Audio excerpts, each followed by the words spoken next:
ഒരു ഗുണ്ട സെറ്റപ്പിന്റെ വാർത്ത വായിക്കാൻ എത്ര പേർക്ക് പറ്റും ചേട്ടാ? അത് വളരെ പ്രധാനപ്പെട്ട ഒരു ചോദ്യമാണ്.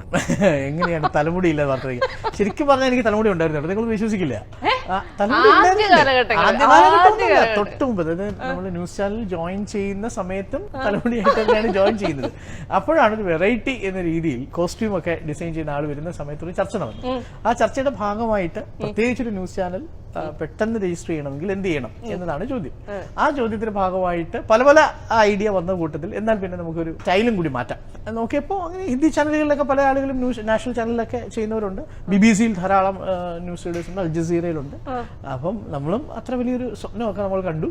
അങ്ങനെ എന്തായാലും തലമുട്ടടിച്ചു. അപ്പൊ അതിന്റെ ഒറ്റ കണ്ടീഷൻ ഉണ്ടായിരുന്നുള്ളൂ, എനിക്ക് വീട്ടിലൊന്ന് ചോദിക്കണം. കാരണം വൈഫിനോടൊന്ന് ചോദിക്കണം. ഇവരാണല്ലോ ഓഫ് സ്ക്രീനിൽ ഏറ്റവും കൂടുതൽ സമയം ചെലവഴിക്കുന്ന അവരുമായിട്ട് പുറത്തിറങ്ങി നടക്കുന്ന സമയത്ത് അദ്ദേഹത്തിന് കോംപ്ലക്സ് വരാൻ ചുള്ളൻ ഭർത്താവ് അങ്ങനെ കോംപ്ലക്സ് വരരുതെന്നാണ്. ഒരു ചുള്ളൻ ഭർത്താവ് കൂടെ നടക്കുന്നു എന്നുള്ള കോംപ്ലക്സ് വരരുതെന്ന് പറയാം.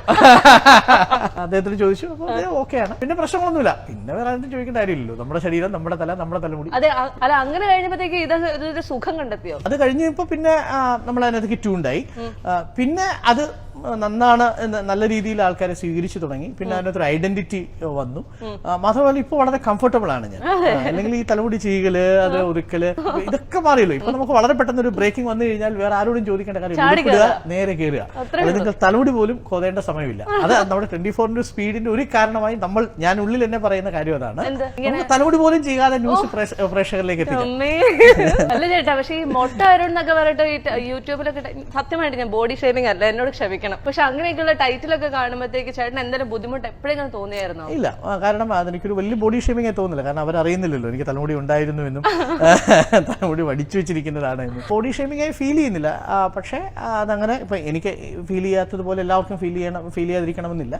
അതുകൊണ്ട് ബോഡി ഷേമിങ്ങിന്റെ ഭാഗമായി എനിക്ക് തോന്നുന്നില്ല. പക്ഷെ അത് തോന്നേണ്ടത് മറ്റുള്ളവർക്കാണല്ലോ. അങ്ങനെ തോന്നുകയാണെങ്കിൽ അതിനകത്ത് തെറ്റിയാൻ പറയില്ല. മറുനാടൻ മലയാളിയായിട്ടുള്ള വഴക്കൊക്കെ തീർന്നോ ചേട്ടാ? അതൊരു തെറ്റിദ്ധാരണയുടെ ഭാഗമായിട്ടുണ്ടായതാണ്. അതെനിക്ക് തോന്നുന്നു അദ്ദേഹം മനസ്സിലാക്കിയിട്ടുണ്ട്. ബാക്കി എന്റെ ലീഗൽ പ്രൊസീജിയർ ഇപ്പം നടക്കുകയാണ്.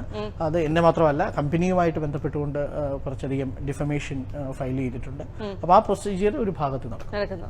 അല്ല, അപ്പൊ ആ സമയത്തൊക്കെ കുറച്ചു കാലം ഇങ്ങനെ ഭയങ്കര ആക്റ്റീവായിട്ട് നിന്ന ഒരാൾക്ക് കുറച്ചു കാലമൊക്കെ ചാനലിൽ നിന്ന് മാറി നിൽക്കേണ്ടി വന്നില്ലേ?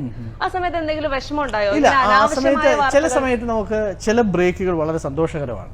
ഞാൻ യൂണിവേഴ്സിറ്റിയിൽ എനിക്ക് ഏറ്റവും ഇഷ്ടപ്പെട്ട സ്ഥലമാണ്, ഇപ്പോഴും എനിക്ക് ഏറ്റവും ഇഷ്ടപ്പെട്ട സ്ഥലം യൂണിവേഴ്സിറ്റി ക്യാമ്പസ് എന്ന് പറയുന്ന ആ സ്പേസ് ആണ്. കാര്യം എന്റെ ലൈഫിലെ ഏറ്റവും ടേണിംഗ് പോയിന്റ്, പല കാര്യങ്ങളിലും നിർണായകമായ കാര്യങ്ങൾ സംഭവിച്ചത് അവിടെ വെച്ചാണ്. അപ്പൊ ആ സ്ഥലത്ത് എനിക്ക് ജോലി കിട്ടുക എന്നുള്ളതായിരുന്നു എന്റെ ഏറ്റവും വലിയ അംബീഷൻ. അതിനേക്കാളപ്പുറം അതിനപ്പുറം ഒരു യൂണിവേഴ്സിറ്റിയിലൊന്നും എനിക്ക് പോകണമെന്ന് ആഗ്രഹമില്ല ഈവൻ. പക്ഷെ ആ ക്യാമ്പസിൽ അതിൻ്റെ ഒരു സ്വാതന്ത്ര്യമുണ്ട്. അവിടെ വായനയുടെ സ്വാതന്ത്ര്യം,